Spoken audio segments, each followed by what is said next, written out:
Chapter 11. The Consecration of the Levites. Numbers 7:89 to 8:26. And when Moses was gone into the tabernacle of the congregation to speak with him, then he heard the voice of one speaking unto him from off the mercy seat that was upon the ark of the testimony, from between the two cherubims, and he spake unto him. Numbers 7:89. And the Lord spake unto Moses, saying, Speak unto Aaron, and say unto him, When thou lightest the lamps, the 7 lamps shall give light over against the candlestick. And Aaron did so. He lighted the lamps thereof over against the candlestick, as the Lord commanded Moses. And this work of the candlestick was of beaten gold unto the shaft thereof, unto the flowers thereof was beaten work, according unto the pattern which the Lord had showed Moses, so he made the candlestick. And the Lord spake unto Moses, saying, Take the Levites from among the children of Israel, and cleanse them. And thus shalt thou do unto them, to cleanse them. Sprinkle water of purifying upon them, and let them shave all their flesh, and let them wash their clothes, and so make themselves clean. Then let them take a young bullock with his meat offering, even fine flour mingled with oil, and another young bullock shalt thou take for a sin offering. And thou shalt bring the Levites before the tabernacle of the congregation, and thou shalt gather the whole assembly of the children of Israel together. And thou shalt bring the Levites before the Lord, and the children of Israel shall put their hands upon the Levites. And Aaron shall offer the Levites before the Lord for an offering of the children of Israel, that they may execute the service of the Lord. And the Levites shall lay their hands upon the heads of the bullocks, and thou shalt offer the one for a sin offering, and the other for a burnt offering unto the Lord, to make an atonement for the Levites. And thou shalt set the Levites before Aaron and before his sons, and offer them for an offering unto the Lord. Thus shalt thou separate the Levites from among the children of Israel, and the Levites shall be mine. And after that shall the Levites go in to do the service of the tabernacle of the congregation, and thou shalt cleanse them, and offer them for an offering. For they are wholly given unto me from among the children of Israel, instead of such as open every womb, even instead of the firstborn of all the children of Israel, have I taken them unto me.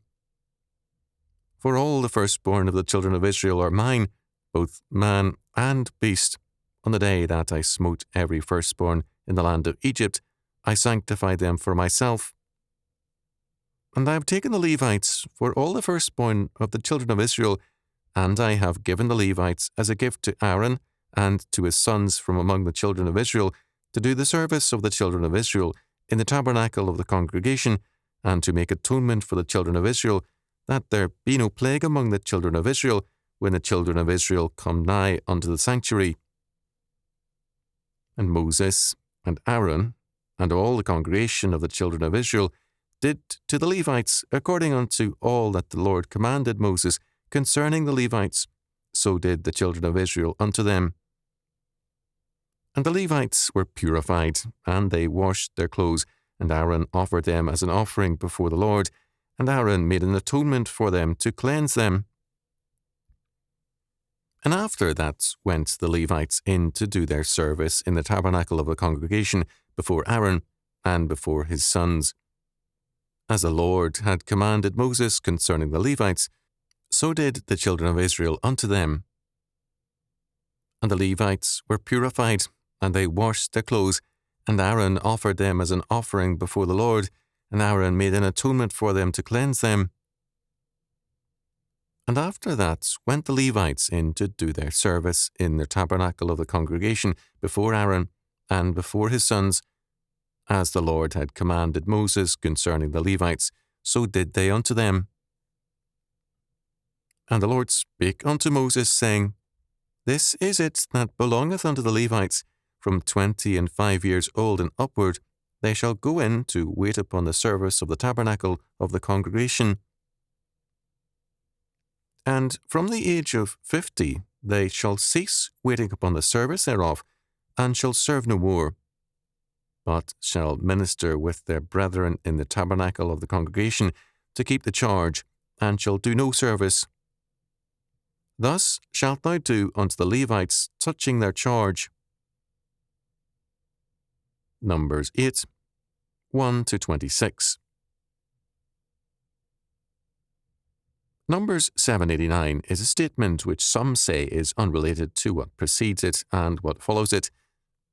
It is very closely related to Exodus 25:22, where God declares to Moses, "And there I will meet with thee, and I will commune with thee from above the mercy seat, from between the two cherubims which are upon the ark of the testimony, of all things which I will give thee in commandment unto the children of Israel." This is a promise specifically to Moses. Having been called to leadership, Moses is promised the communion and guidance necessary to maintain a godly authority. God spoke from above the mercy seat. Because he transcends all things, nothing in the Holy of Holies could contain him. Therefore his voice is separated from the ark, although associated with it. God is the covenant God, but he transcends and is greater than all his revelations and relationships. For us now, the incarnate Word and the inscriptured Word replace this channel of contact. In verses 5-22, we have the consecration of the Levites. Prior to that, in verses 1-4, we have directions for the lighting of the lampstands. These, the lampstand for the light, literally are called in Hebrew menorah. The whole lampstand was made of a single piece of beaten gold, and it had 7 branches. In Zechariah 7, the lamps are said to be the eyes of God watching all creation. In Revelation 1, 12-20, the church is said to be the sevenfold lampstand, the number 7 representing totality, that is, all the church. Light and life are commonly associated. Light makes life possible. Hence, it is the light of true faith which gives life to the world. The church, as God's lampstand, is to bring life through Christ to the world, and it must also see the world as God sees it.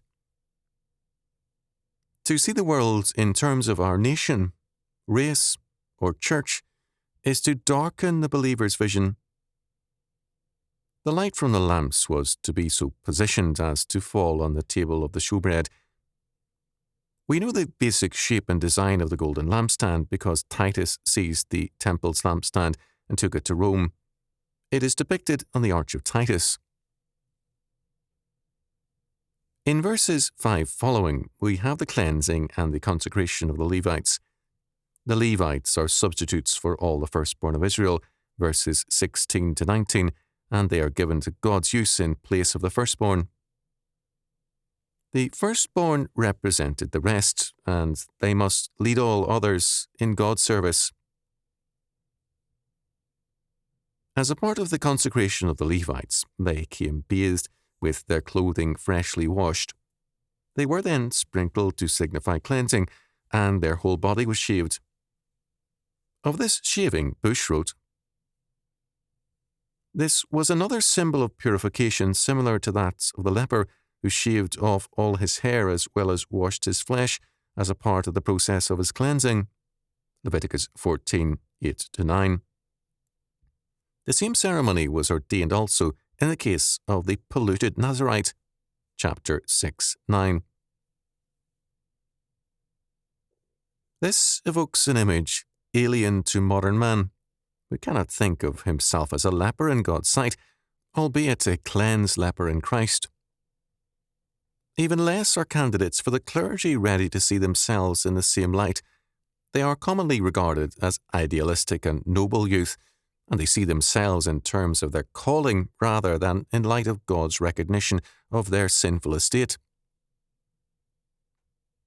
Isaiah, on the contrary, when confronted by the vision of God in the temple, became sharply aware of his uncleanness. Isaiah 6:5. In verse 19, we have an important statement. In the Berkeley version, this reads, I have given the men of Levi as a gift to Aaron and his sons from among the nation of Israel to perform the service of her people in the meeting tents and to atone for them, so that there may not be a plague in the nation of Israel when her people approach the holy place. First of all, the Levites, while having a varied ministry, were not priests. They were called to assist the priests in the religious services, but they could not supplant them. Second, they were substitutes, verses 16 to 19, for all the firstborn of Israel, and thus represented the people in that sense. Third, their service in representing all averted a plague or the judgment of death on the nation. They were in this respect in a more critical position than the priests. Fourth, their calling in some sense affected atonement for all Israel. This was a continuous function. But atonement in what sense? They were a substitute for all the firstborn and thus a living sacrifice for them. The death of the firstborn in Egypt meant death for Egypt. By being the instructors of Israel, Deuteronomy 33:10, and serving God's sanctuary, the Levites gave redemptive mercies, a kind of mediator of the atonement. As the ordained firstborn of Israel, they typified the firstborn of God, Jesus Christ. When verse 7 speaks of the sprinkling of the Levites, it is by the water of purifying, or the water of expiation. A.R.S. Kennedy called it the water of unsinment. Just as water washes away dirt, so the sprinkling signified the inner cleansing by the Holy Spirit.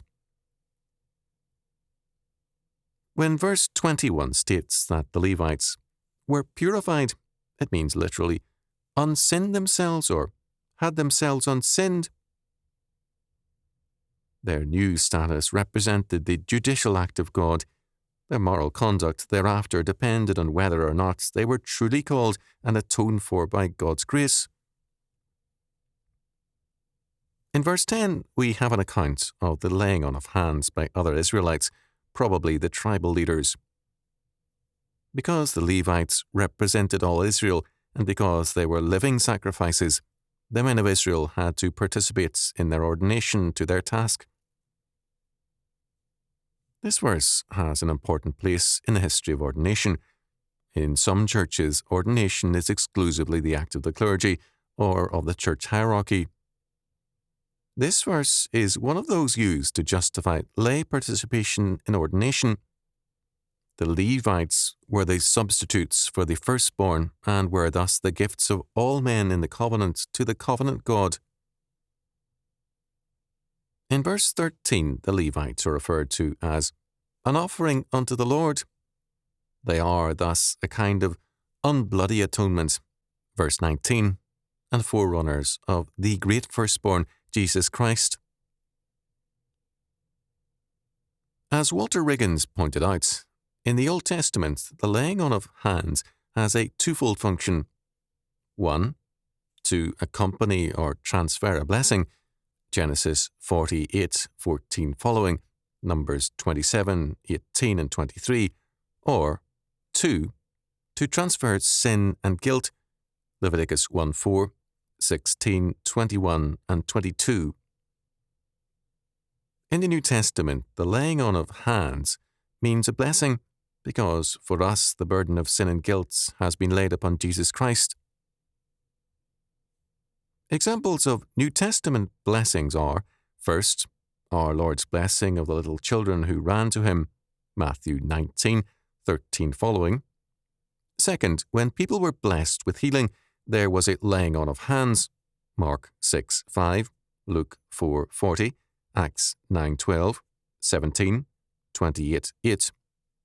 Third, there was a laying on of hands at baptism, Acts 9:17 and 18, 19:5 and 6, Hebrews 6:2. Fourth, we see the laying on of hands in the early church's ordinations, Acts 6:6, 13:3, 1 Timothy 4:14, 2 Timothy 1:6. In verse 10, the representatives of the people laid hands upon the Levites. In verse 12, the Levites laid hands upon the bullocks to be sacrificed. Sin was thus transferred from the people to the Levites to the sacrificial animals who represented the innocent sin-bearer who was to come, Jesus Christ. In verses 23 to 26, we are told that the term of service for the Levites was between the ages of 25 and 50.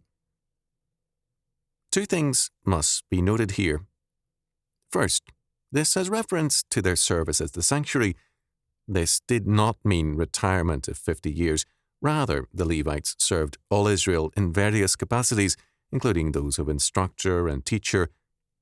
They were also involved in charitable activities.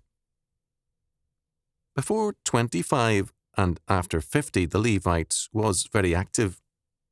While serving at the sanctuary, they were in the full vigour of their manhood. Their services elsewhere thereafter were in the fullness of their maturity. Second, we need to remember that the term service here means military action. The Levites are in God's army, engaged in recapturing this world for the Lord.